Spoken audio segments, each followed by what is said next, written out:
मित्रों सादर नमस्कार। मैं तरुण गुर्जर।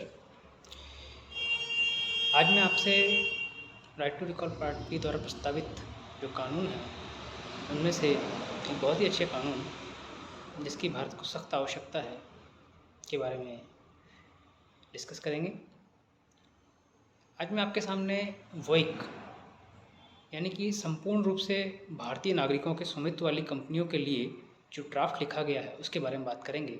अंग्रेजी में बात करें तो वोइक का अर्थ होता है the law draft for wholly owned companies by Indian citizen company, अर्थात ऐसी कंपनियों का निर्माण करना जो पूर्ण रूप से स्वामित्व के रूप में भारतीयों का हो, या फिर ऐसी कंपनियां जो पूर्ण रूप से भारतीय हों वो उसका अंश धारण करती हूँ।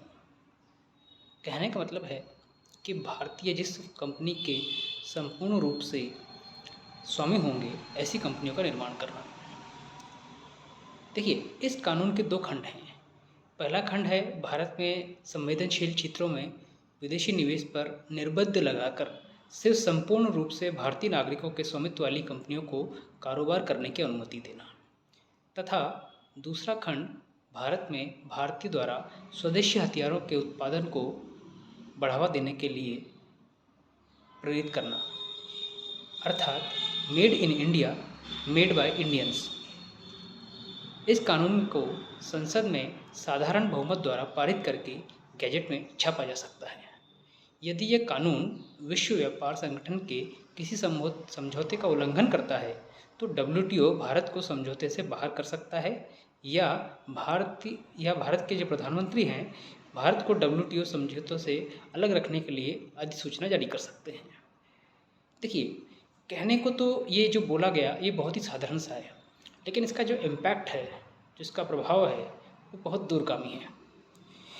मैं बहुत से बंधुओं से जब चर्चा करता हूँ तो वो इस बात पर जोर देते हैं कि बाहर से जो आने वाली कंपनियाँ हैं वो अपने साथ टेक्नोलॉजी लेकर आती हैं, वो एक नया भविष्य लेकर आती हैं, वो रोज़गार लेकर आती हैं।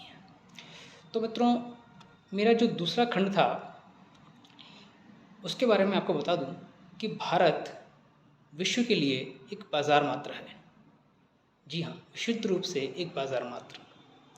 अगर ऐसा नहीं है तो इसके बारे में विचार किया जाना चाहिए।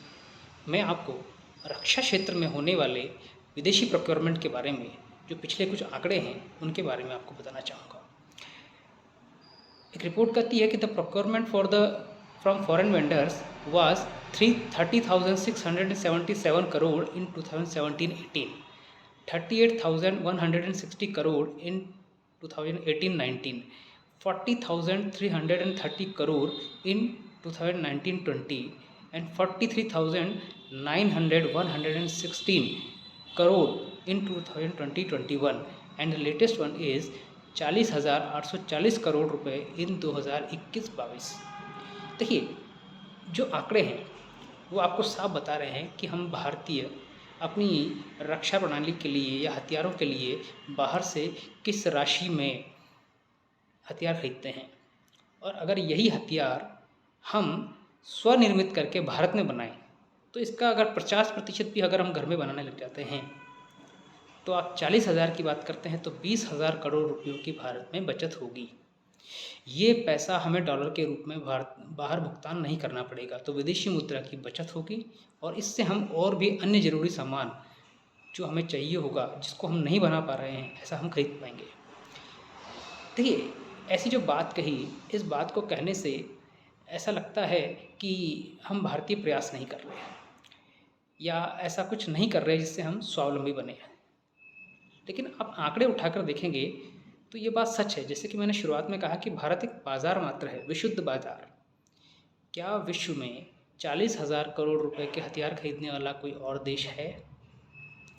जिस देश में आज भी चुनाव के बेसिक मुद्दे जो हैं वो बिजली, पानी और सड़क हैं, उस देश के नागरिकों को आज भी बाहर से हथियार खरीदने के लिए 40,000 करोड़ रुपए खर्च करने पड़ते हैं। ताज्जुब होता है उस चीज़ को देख कर कि हम चांद पर तो पहुंच चुके हैं, लेकिन अपने दम पर एक छोटी सी पिस्तल बनाना भी हमारे बस की बात नहीं।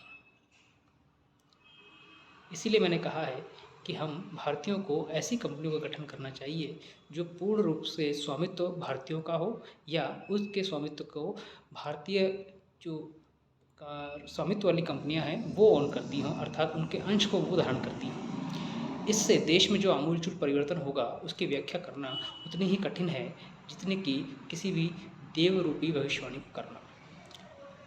आप जब इस पर विचार करेंगे, इसको मनन करेंगे और प्रधानमंत्री जी से इस कानून को गजट में छापने के लिए निवेदन नहीं, उनको आदेश देंगे, तो आपको पता लगेगा कि भारत को कितने अच्छे रूप से स्वावलंबी बनाया जा सकता है, कितने रोजगार हम घर में ही उत्पन्न कर सकते हैं और कितनी बड़ी टेक्नोलॉजीज़ को हम यहाँ पर विकसित करके कितना रोज़गार हम दे सकते हैं, कितने जो हमारे मिनरल्स हैं उनको हम यूज़ लेकर अपने को और भी अधिक शक्तिशाली बना सकते हैं। आज के लिए मैं इतना ही कहना चाहूँगा। आप सभी से निवेदन है कि आप इस कानूनी प्रक्रिया को आगे बढ़ाकर हमारे जितने भी कैंडिडेट्स हैं उनका समर्थन कीजिए और उनको पूर्ण रूप से आगे बढ़ने में उनका सहयोग कीजिए। धन्यवाद।